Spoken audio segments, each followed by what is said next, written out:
본격적인 필요경비 불산이 항목을 한번 진행해 볼까요? 그 페이지 27페이지 양가로 1번인데요. 자산의 평가차손의 필요경비 인정입니다.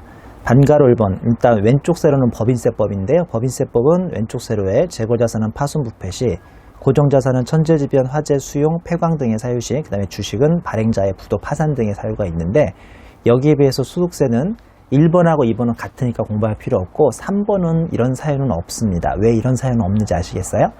개인 사업을 하는 분하고 주식은 직접적인 연관관계가 없다는 거죠. 예를 들어서 음식점을 하시는 분들이 주식을 가지고 있다면 그건 정말 개인 목적으로 가지고 있는 거지, 삼성전자에 관심이 있어서 가지고 있는 거지, 자기 음식 맛을 맛있게 하려고 주식을 가지고 있는 건 아닐 거 아닙니까? 그래서 주식은 필요경비 불산이, 왜냐하면 사업 관련성이 없기 때문이죠. 양가로 이번에 인건비 성격의 비용인데요. 대표자 인건비, 이거 되게 중요한데요. 법인세는 송금 인정이 되는데 소득세는 필요경비가 불산입입니다. 요거 앞 시간에도 말씀드린 것처럼 유치하지만 시험 문제에 진짜 많이 나오니까 꼭 기억하셔야 하고요.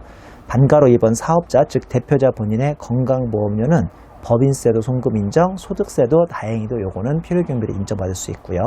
반가로 3번의 퇴충 설정자에 법인세는 대표자가 포함이 되죠. 근데 소득세는 대표자가 퇴충 설정 대상자에 들어갈 수가 없습니다. 그러니까 이렇게 생각하시면 돼요. 대표자 관련된 건 인건비도 그 다음에 퇴충도 다 부인되더라. 이게 개인소득세가 법인세와 다른 점입니다. 그리고 반가로 4번에 퇴충이나 연충을 한도 설정할 때 법인세는 맥시멈 일시퇴직 기준하고 보험수익적 기준 중에 큰 거 뭐 곱하기 5% 이렇게 하고 있는데, 여기 비해서 소득세는 그냥 아직 과거 방식, IFRS가 들어오기 전 예전 방식인 일시퇴직 기준 방식만 가능하다는 것도 기억하시고요. 양가로 3번의 접대비를 보시면 법인세는 법인 단위로 접대비 한도를 계산하는데, 여기에 비해서 소득세는 둘 이상의 사업장이 있을 경우 각 사업장별로 계산을 해야 하고, 각 사업장별로 한도 초과액과 미달액을 통산을 할 수가 없습니다. 이게 납세자에게 유리한 거게요, 불리한 거게요? 제가 배드라고 붙여놨는데, 자, 왜 그러냐면 일단 넘겨보시죠. 주에 보시면 28페이지 주에 보시면 사업장이 여럿일 경우 접대비 한도액이라고 해서 일단은 중소기업 가정할게요. 중소기업 가정하면 중소기업은 법인세에서 배웠지만 연간 한도가 2,400까지는 기본 한도를 준다는 거죠. 내가 그러면 개인 사업자인데요.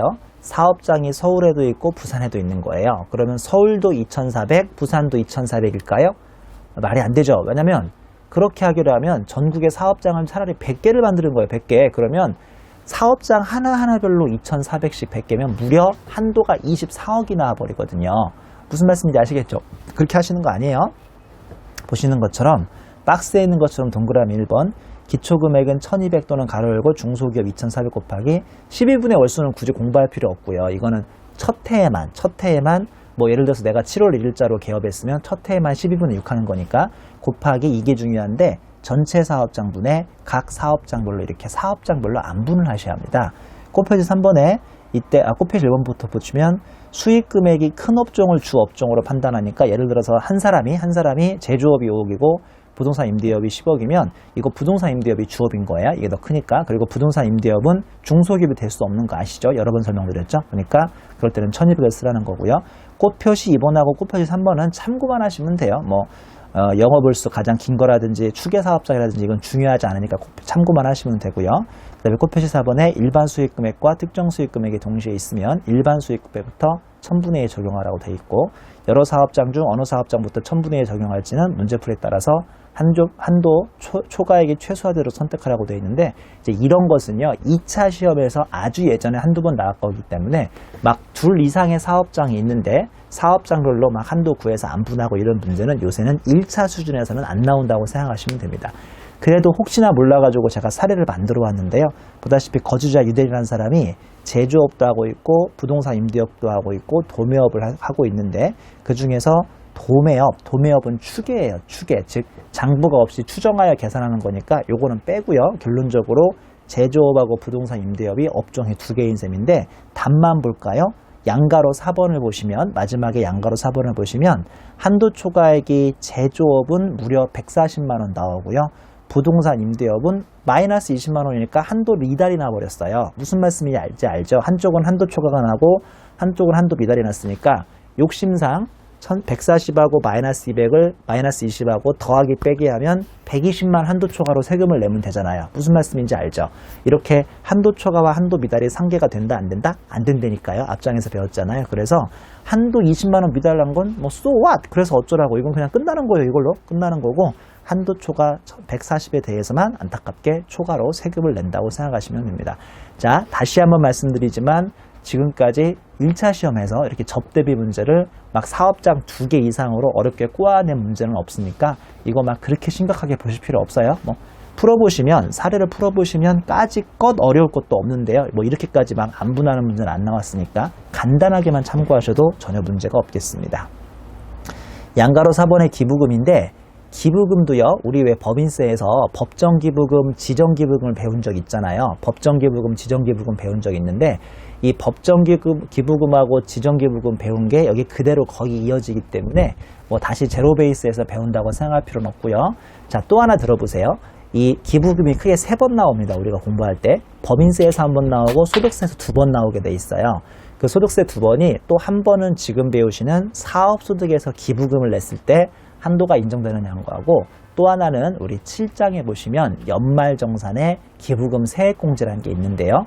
구제 출제 교수가 시험 문제를 소득세에서 그것도 소득세에서 기부금을 계산 문제를 내겠다면 그걸 좀 1차에서는 희박한데 지금 보시는 사업소득 금액에서 기부금 한도가 얼마냐는 걸 내는 게 아니라 연말정산에 우리 국민들이 기부를 했을 때 얼마나 세액공제 받을 수 있냐를 냅니다. 그러니까 이거 별로 이렇게 중요하게 이쪽에서 볼 필요는 없어요. 7장에서 다시 한번 보는데 그게 더 중요하다고요. 쉽게 얘기해서. 자, 양가로 4번의 기부금 보시면 가운데 세로는 법인세고 오른쪽 세로는 지금 배우는 소득세인데 일단은 법인세는 법인세법상 법정기부금이 그대로 오고요. 소득세는 좌동 그대로 오고 그 다음에 법인세는 없는데 소득세에서는 특별재난지역의 자원봉사협력이 올 수 있습니다. 이거는 처음 보는 거니까 좀 이따 설명을 드리고요. 그 다음에 법인세에서는 비지정기부금인데 소득세에서는 정치자금 중 10만원 초과금액 이따 설명드리겠지만 10만원까지가 아닙니다. 내가 정치자금을 30만원 내버리면 10만원 초과금액인 20만원만 뜻밖의 소득세에서 법정기부금이 정치자금으로 들어옵니다. 무슨 말씀인지는 좀 이따가 자세히 설명을 드리겠습니다. 주의번에서. 다음 페이지 오시면 반가로 이번에 우리사주조합 기부금은 현실적으로 출제가 안 되니까 혼자 보시고요. 반가로 3번의 지정기부금에 가운데 세로 법인세법상 지정기부금이 있는데 오른쪽 세로는 좌동, 그러니까 소득세에서는 법인세 지정기부금은 물론이거니와 노동조합비라는 독특한 게 들어갑니다. 노동조합비, 교원단체회비, 공무원 직장협의회비, 공무원 노동조합비. 여러분, 노조는 빨갱이 아니에요. 노조는 빨갱이 아니에요. 그러니까 노동조합비에다가 우리 저도 지정기부금이라는 거 좀 특이하고요. 동그라미에서 3번 그 외에 사회환원 기부시탁이라는 게 들어가는데 뭐 그렇게 중요하진 않죠. 반가로 4번 기타 보시면 첫 번째 등락마크의 기부금 지출자의 명의가 법인 사업자는 법인 명의만 되는데 개인 사업자는요 자기 사업자 및 사업자의 기본 공제 대상자의 기부금까지 가능합니다. 여기서 기본 공제 대상자가 뭐냐면 그러니까 쉽게 얘기해서 6장에서 배우는데 아직은 안 배웠으니까 쉽게 얘기해서 자기 그냥 가족이라고 생각하면 돼요. 아직은 안 배웠으니까요. 이 자기 것만 아니라 자기 가족이 된 기부금도 자기 삼겹살집 음식점에 기부금 그 필요경비 인정이 됩니다. 상당히 광범위하게 되죠. 법정 기부금은 법인세에서는 50%, 소득세에서는 100% 남겨하세요. 100%까지 한도고요.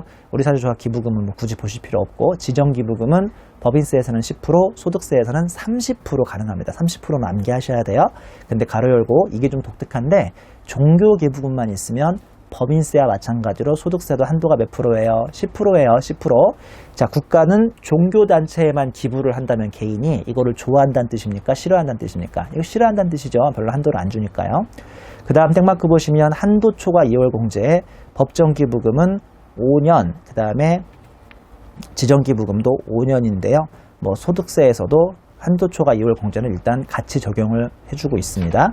그리고 현물기부금 평가가 좀 다른데 법인세에서 법정하고 지정기부금은 장부가액, 그 다음에 특수관계인 지정기부금은 맥시멈 규정을 간다고 예전에 배웠는데 소득세에서는 법정 지정기부금은 법정은 장부가액, 지정은 맥시멈으로 가고 있고요. 그 다음에 특수관계인 지정기부금은 맥시멈으로 가고 있으니까 이 지정기부금이 좀 차이 난다는 것도 좀 유념하셔야겠습니다.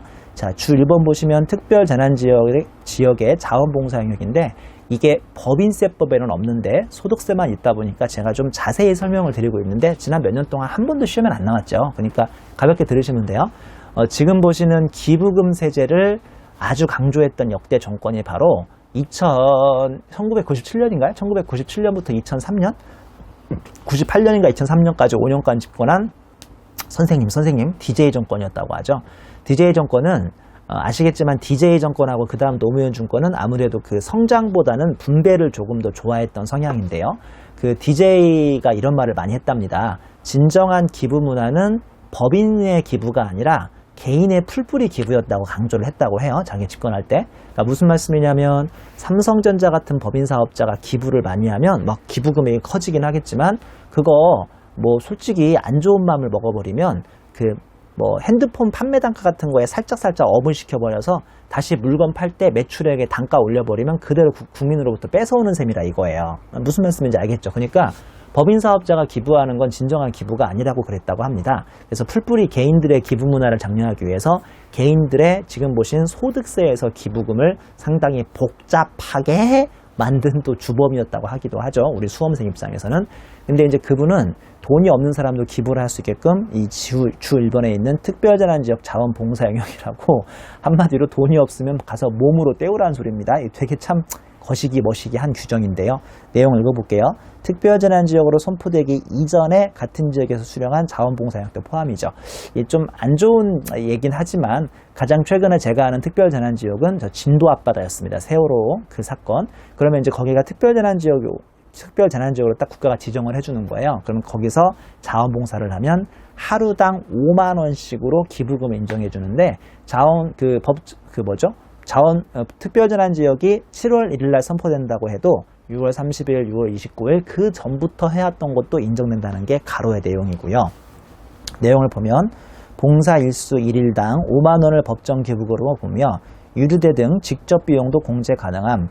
봉사 일수는 총 봉사 시간을 8시간으로 나누어 계산하고요. 직접 비용은 제공 당시의 시가와 장부가액 중 선택. 개인 사업자는 본인분만 계산하며 종업원분은 종업원이 각자 공제함. 즉 음식점 문 닫고 사장님을 포함한 10명이 갔으면 사장님께만 여기다 비용 인정받아야 하고요. 종업원들은 그 삼겹살집에 비용 인정받으면 안 되고 자신들이 연말정산할 때 아까 말씀드린 것처럼 7장의 기부금 세액공제를 받아가시면 된다는 뜻이고 아까 가로 내용처럼 1일 미만은 1일로 보고 있습니다.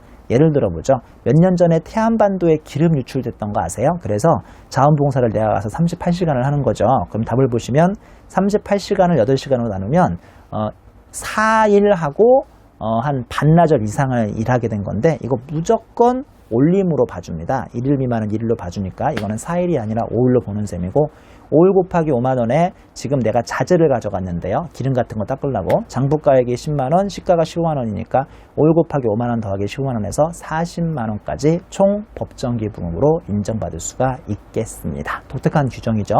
그 밑에 주 2번 보시면 정치자금에 대한 소득세법상 처리인데요. 이것도 상당히 독특합니다.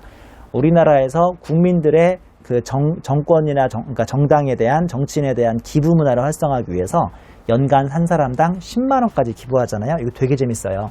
30만 원을 만약에 기부했다 쳐요. 연간. 그러면 10만 원까지는 그대로 돌려준다. 이 그대로 세액공제로 돌려줘요. 세액공제. 10만 원까지는 그대로 세액공제로 돌려줘요. 그리고 10만 원은 초과하는 금액인 20만 원은 지금 보시는 것처럼 기부금의 필요경비로 인정해 줍니다. 기부금의 필요경비. 이거 되게 재밌는 규정이에요. 일단은 세액공제는 뭘지 알죠? 세액공제는 10만 원 세액공제라고 하면 그대로 돌려주는 게 세액공제예요. 소득공제하고 달라요. 무슨 말씀인지는 6장, 7장을 들어보셔야 아세요. 소득공제하고 세액공제는 완전 다른 것으로서 세액공제는 1원을 해준다면 1원이 그대로 세금으로 돌아오는 거고 소득공제는 소득공제를 뺀 다음에 세율을 맞고 돌아오기 때문에 그러니까 쉽게 얘기해서 10만원 세액공제는 연말정산에 그대로 10만원이 환급되는 건데 10만원 소득공제는 자신의 세율인 6%나 15%를 맞고 내려오기 때문에 실제로는 6천원이나 10만원을 집어넣으면 소득공제는 6천원이나 15,000원밖에 안 되는 게 일반적이거든요. 세액공제가 완전 좋은 건데요. 보다시피 10만원까지는 지출액의 110분의 100 그러니까 10만원을 기부하면 연간 90909를 공제해 주는데 세금 낼 때도 10% 구주민세인 지방소득세를 더 내는 것처럼 돌려받을 때도 10%를 더 돌려주니까요. 90909만 돌려줘도 더하기 지방소득세 9,091원까지 해서 정확히 10만 원이 환급됩니다. 그러니까 우리나라 모든 국민은 자신이 원하는 정당에 10만 원까지 연간 지출해도 그대로 돌려받으니까 재산권은 전혀 줄어들지 않습니다. 그럼에도 불구하고 기부를 안 하거나 저같이 정치자금에 기부를 안 하거나 아니면 이걸 모르기 때문에 정치를 혐오해서 사람들이 잘 안 하는 것일 뿐이지 10만 원까지는 그대로 돌려받는 거예요. 양가로 이번에 10만 원 초과하는 걸 지금 배우는 건데 이러면 정치자금 기부금으로 공제받거나 아니면 소득금액에서 이월결손금을 뺀 금액을 한도로 필요경비 산입이 가능하다라고 되어 있으니까 7장에서 배우시는 기부금 세액공제 그거는 10만 원까지고 10만 원 초과하시면 지금 배우시는 사업소득의 필요경비로 인정을 받으시면 되겠네요. 두 개 다른 거 아시죠? 연말정산의 세액공제 말고요. 지금 장사하시는 분만 해당하는 거예요. 장사하시는 분만 해당한다고요. 이 강의 듣는 분 중에 아버지, 어머니가 근로생활자, 즉 월급쟁이자일 수도 있지만 장사하시는 분들 있잖아요. 그분들한테만 해당되는 게 이 10만 원 초과되는 부분입니다. 주 3번은 소득세법상 기부금 한도라고 해서 법정 기부금은 기준소득금액의 100%, 그 다음에 우리사회조합 기부금은 굳이 아실 필요 없는데 30%. 넘겨보시면 지정기부금이 좀 독특해요. 지정기부금은 반가로 1번, 종교기부금이 없으면 30%까지 해줍니다. 근데 종교기부금이 있으면 10%밖에 안 해주죠. 10%. 보셨어요? 10%밖에 안 해주죠. 더하기 미니멈을 잘 보셔야 돼요. 미니멈 20%까지 최대한 해줄 수 있는데 안타깝게 뭐가 한도냐면 종교외 지정기부금입니다. 처음 보는 친구들이 미니멈 규정을 잘 이해 못하던데 이렇게 이해하시면 쉬워요.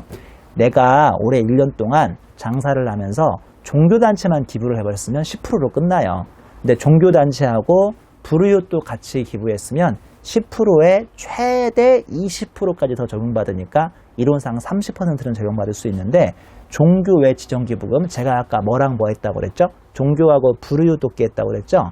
불우이웃 돕기를 1원밖에 안 했어요. 그러면 10% 더하기 1원밖에 안 돼요. 그 불우이웃 돕기를 2원을 했으면 10% 더하기 2원이에요. 불우이웃 돕기를 100원 했으면 10% 더하기 100원인 거예요. 이해하셨어요? 그러니까 20%까지 최대한 인정받아서 최대한 30%가 되려면 종교외 일반 기부금이 적어야 하는 거예요? 커야 하는 거예요? 엄청 커야 하는 거예요. 만약에 종교외 지정기부금에 0을 집어넣어 보시면 그냥 10%잖아요. 10%.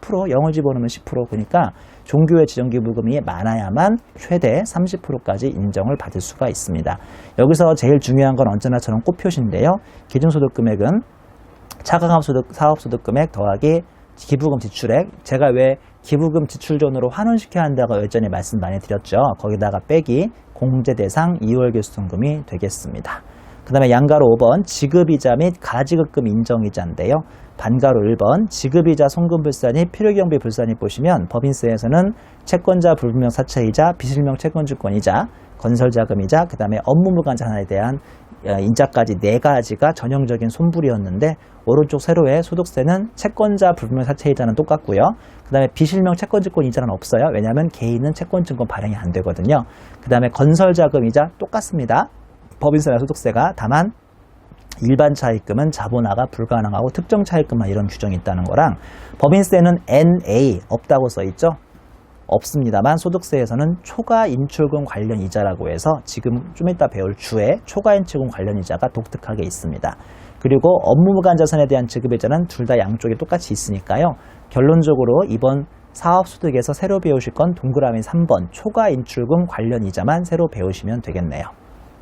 자, 그리고 가로 내용을 두 개 비교해보면 법인세는 서로 다른 이자율이 있더라도 총액 기준으로 한 번 부인하는데 소득세는 서로 다른 이자율이 있으면 높은 이자율부터 먼저 부인하라 라고 되어 있죠. 이것도 좀 다른 점이니까 참고하시기 바랍니다. 그리고 반가로 2번 대표이사 가지급금 보시면요. 법인세는 지급이자 손불인데 가지급금 인정이자 계산하셔야 하고요. 소득세는 지급이자 필요경비 불산입 가지급금 인정이자 계산을 하지 않습니다. 그러니까 무슨 말씀이냐면 가지급금이 뭐냐면요. 회사 내부에 있어야 할 돈을 대표이사가 마음껏 무단으로 빼가는 거, 한마디로 대표 앞에 대여금이 생겨버리는 게 가지급금이라고 하는 거죠. 근데 대표이사가 돈을 빼갈 수 있다 없다라는 규정은 오직 법인세에만 있는 거지 소득세에서는요. 하루 동안 열심히 삼겹살 펄어서 식당에 금고가 가득 차 있으면 집으로 마음껏 가져갈 수 있어요. 그게 소득세의 특징이죠. 그러니까 법인사업자는 대표님이 함부로 돈을 못 빼가는데 개인사업자는 법만큼 빼가도 누가 뭐라고 아무도 하지 않죠. 이게 특징입니다. 가로 열고 개인은 출자 및 인출의 자유가 있다라고 되어 있지요. 주에 보시면 초과 인출과 관련 이자인데 말씀드린 것을 읽어볼게요. 개인은 법인과 달리 인출의 자유가 있으므로 그냥 일반적인 일출금에는 문제가 전혀 없어요. 페널티가 없는데 초과 인출금, 즉 너무 많이 돈을 뺏가는 거예요. 가로 열고 자산보다 부채가 더 커질 정도로 인출한 것을 초과인출금이라고 하는데 이때만 문제가 있습니다. N은 관련 지급이자를 필요경비 불산입하는 페널티 제도라고 돼 있죠. 박스 보시면 지급이자 곱하기 차입금 적수분의 초과인출금 적수 가로 열고 100% 한도라고 되어 있습니다.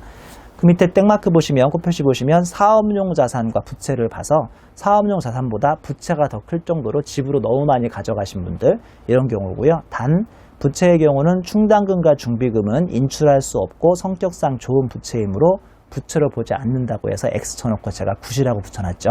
자, 이건 무슨 말씀인지 바로 사례를 보시면 되는데요. 사례 보면 어떤 사람이 음식점을 하고 있는데 사업용 자산이 100이고 부채가 170이나 됐어요. 야, 이게 너무 많다. 그쵸? 그러면 이 사람은 초과 인출금이 얼마인 겁니까? 70인 거죠. 70. 그럼 문제가 있는 거예요. 너무 많이 돈을 빼간 거예요. 자기 집으로. 근데 가로 열고 부채 170에는 충당금 20이 포함인데요. 세법에서 충당금은 미래에 발생할지도 모르는 유출을 미리 잡아놓은 좋은 성격의 부채이기 때문에 부채로 보지 않아요. 이 규정에서는요. 그래서 부채가 170이 아니라 150인 셈이죠. 차입금 100에 대한 이자 비용이 6일 때 원래 6은 이자 비용 인정되는데 이 사람처럼 초과 인출금이 있으면 일부를 부인당하신다고요. 자, 답 보시면 간단한데요. 6원 곱하기 전체 자신의 차입금 적수, 즉 100 빌려온 것분의 분자의 초과 인출금이 170 빼기 100이 아니라 150 빼기 100이 돼서 50이 되니까 결론적으로 6원 이자 비용 중에 50%를 부인당하는 초과 인출금 관련 필요경비 불산입이 3원이 됩니다. 지금 뭐 배우는지 헷갈려요? 지금 소득세에서 가장 많이 나오는 필요경비 불산입을 배우고 있잖아요. 우리 법인세에서도 송금불산입을 가장 많이 배우지 않았어요? 비용 인정 안 되는 거. 이것도 원래 100원을 외부에서 차입해와서 6원의 이자를 내고 있으니까 6원이 원래는 이자 비용으로 인정돼야 하는데 이렇게 초과 인출금이 무려 50%나 존재하니까 6원의 절반인 3원을 필요경비 불산입 당한다는 뜻입니다. 여러분 이거 이해 안 되시면 이거 처음 배워서 이해가 안 되는 거예요. 이게 어려워서 이해 안 되는 건 아니에요.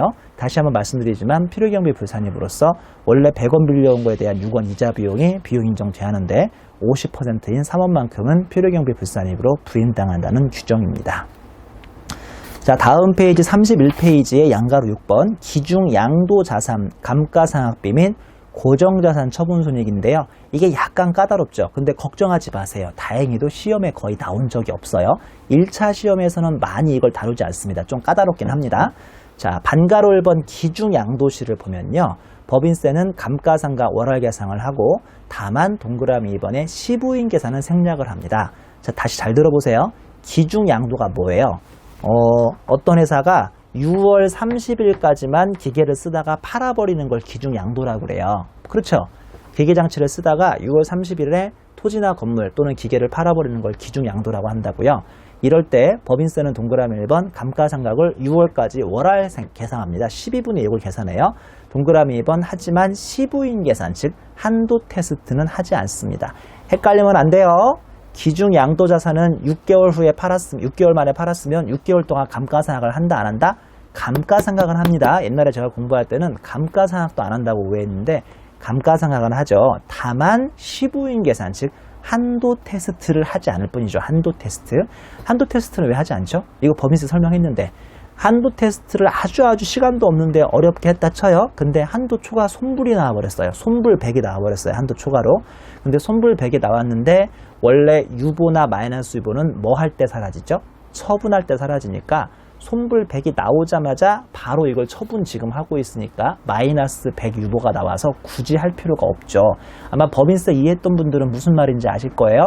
죄송하지만 오늘 배우는 3장은 법인세랑 연관이 있어서 법인세가 잘 이해가 안 되면 잘 이해가 안 될 수밖에 없어요. 다시 한번 설명하면 기계를 쓰다가 6월 만에 처분하면 6월까지 12분의 6 월할 상각한다 안 한다?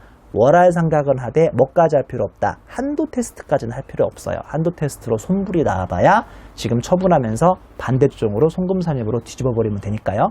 근데 여기서 보시면 소득세는요. 되게 독특한 게 월할 계상하고 시부인 테스트를 합니다. 즉 한도 테스트 여부를 따져보셔야 한다는 거 중요합니다. 꼭 6개월짜리 한도 테스트 하세요. 자, 반가로 2번입니다. 반가로 1번 보시면 고정자산 처분 손익입니다. 이제 이 반가로 2번이 상당히 중요한데 법인세는 단기 중에 이렇게 6월 31일에 기계장치 같은 걸 팔면 동그라미 1번 원칙 입금 또는 송금으로 인정이 가능하죠. 그러니까 한마디로 양도 차익, 고정자산 처분 이익이 나오면 입금으로 세금을 내시면 되고 고정자산 처분 손실이 나오면 송금으로 절세가 가능하다는 뜻이죠. 근데 여기에 비해서 오른쪽 세로 소득세는 원칙은 총수익 금액도 필요경비도 아니다라고 되어 있습니다. 이게 상당히 중요한데요. 제가 아까 왜 3.3 시작하기 직전에 뭐라고 했었냐면 사업소득금액의 특징은 그 사업 가능성을 워낙 중요시했다 보니까 고정자산 처분 손익이라든지 이자 수익 같은 것은 사업소득에 들어오면 안 된다고 그랬잖아요. 그러다 보니까 고정자산 처분 손익이 나더라도 총수익 금액도 필요경비도 들어가면 안 된다는 게 가장 큰 차이점인 거 기억하셔야 돼요. 동그라미 2번 특례를 두 개를 비교해보면 A에 보면 단기 폐기를 합니다. 즉 고정자산을 처분하는 거하고 폐기하는 건 약간 다른데 폐기하는 것은 예를 들어서 있던 기계장치를 떼어버려서 너무 오래돼가지고 떼어버려서 그냥 없애버리는 거 이걸 폐기라고 하죠. 뭐 고물값 정도 나올 수는 있습니다. 현실에서. 그러면 비만 금액 1,000원을 남기고 송금 산입한다고 법인세에서 배웠어요. 기억은 안 나겠지만. B에 보면 그리고 차기에 이걸 언젠가 처분을 하면 1,000원을 추인을 받습니다.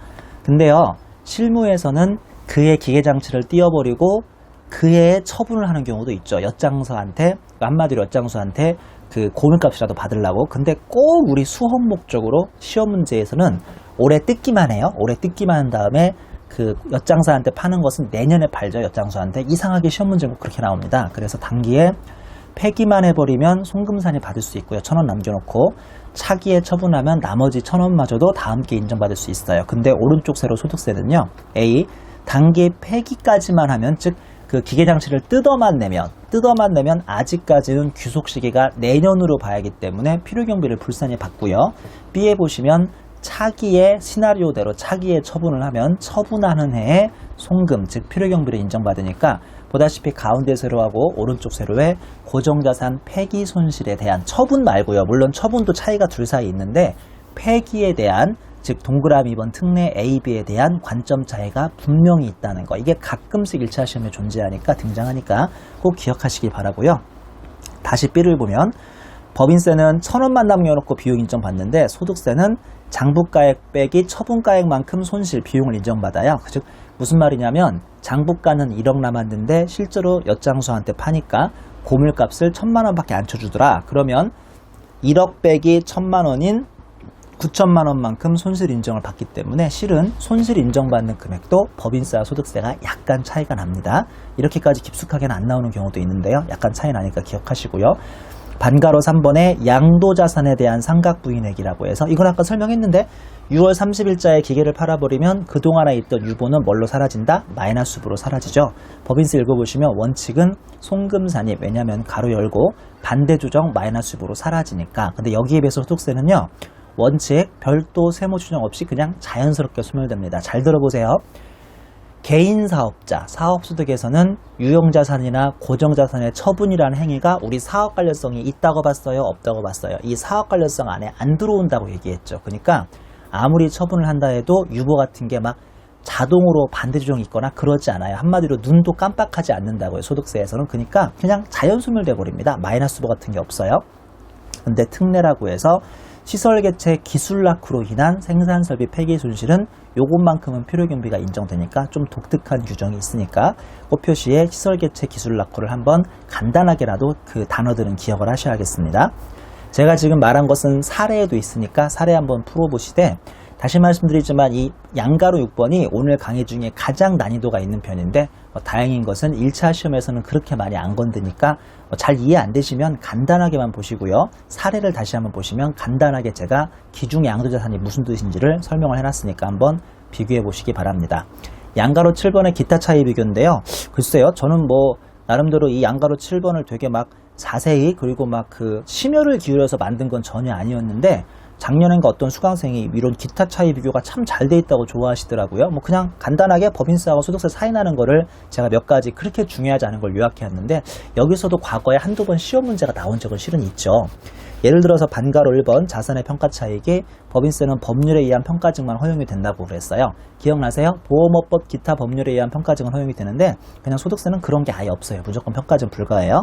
그리고 대표자의 자금 인출은 아까 앞에서 얘기했는데, 법인세는 대표자가 자금 인출해 가면 큰일 나요. 가지급금이 잡혀요. 근데 소득세에서는 그냥 가져가는 건 괜찮은데 얼마큼 가져가면 안 되죠? 초과인출금이 안 돼요. 초과인출금은 자산보다 부채가 클 정도로 가져가는 게 초과인출금입니다.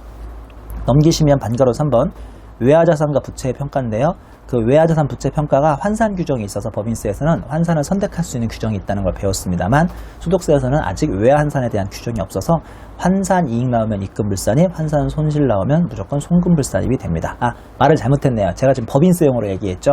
입금불산입이 아니라 그 총수익금액 불산입이고, 송금불산입이 아니라 필요경비 불산입이죠. 뭐 방향성은 같지만 엄밀히 말하면 용어는 다르죠. 법인세하고 소득세가.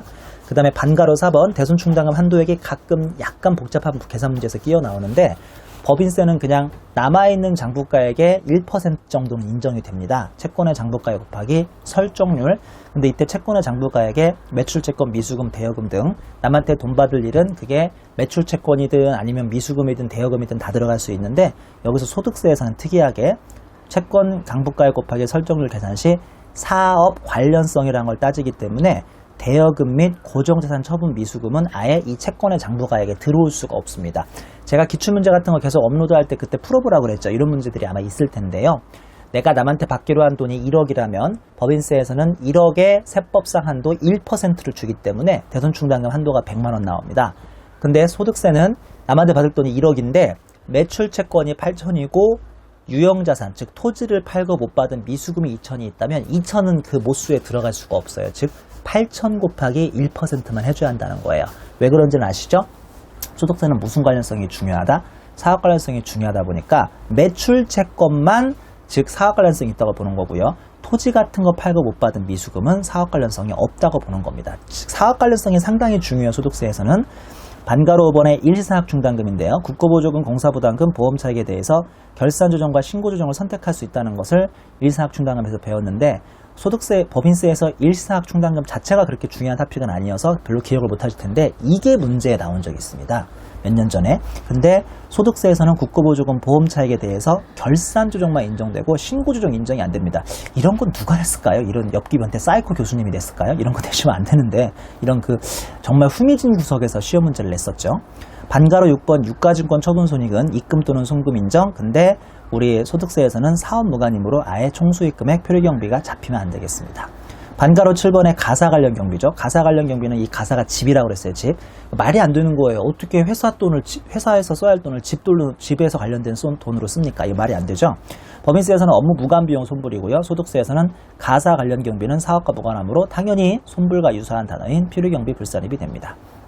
반가로 8번에 재고자산 자가소비인데요. 이거 자기가 가게에서 팔던 재고를 집에 가서 먹어버리는 거거든요. 그러니까 가사 관련 경비랑 비슷할 수도 있어요. 별도 규정이 없으므로 송금 인정된다고 되어 있는데 아니죠. 거짓말인데 가로 열고 부당행위 요건 만족이 될 확률이 크니까 그러면 그때는 부인이 됩니다. 그러니까 부인되는 것이 일반적이라고 생각하면 되고요. 오른쪽 세로에 이거 소득세에서는 자기 자신에게 매출한 것으로 본다는 되게 재밌죠. 그러니까 그 슈퍼마켓에 우리 애가 놀러 왔는데 내가 슈퍼 주인이니까 음료수 하나 줘버린 거예요. 너 마시라고. 그러면 자기 자신한테 매출한 거예요. 되게 웃기죠. 설마 그러겠어요? 우리나라에서 이렇게까지 세금 신고하시는 분은 없는데요. 너무 성실한 납세자죠. 이러면. 아무튼 자기가 자신에게 매출한 것으로 보고 그 시가를 총수익금액에 산입하시고요. 원가는 표류경비에 집어넣으시라는 게 원칙입니다. 우리 수험 목적으로. 실제로는 아무도 이렇게 안 할 겁니다. 자, 여기까지 해서 3.3 제일 중요한 거 마치고요. 남은 건 3.4하고 3.5인데요. 여기서부터는 조금 중요성이 떨어지니까 또 가볍게 설명을 드리겠습니다.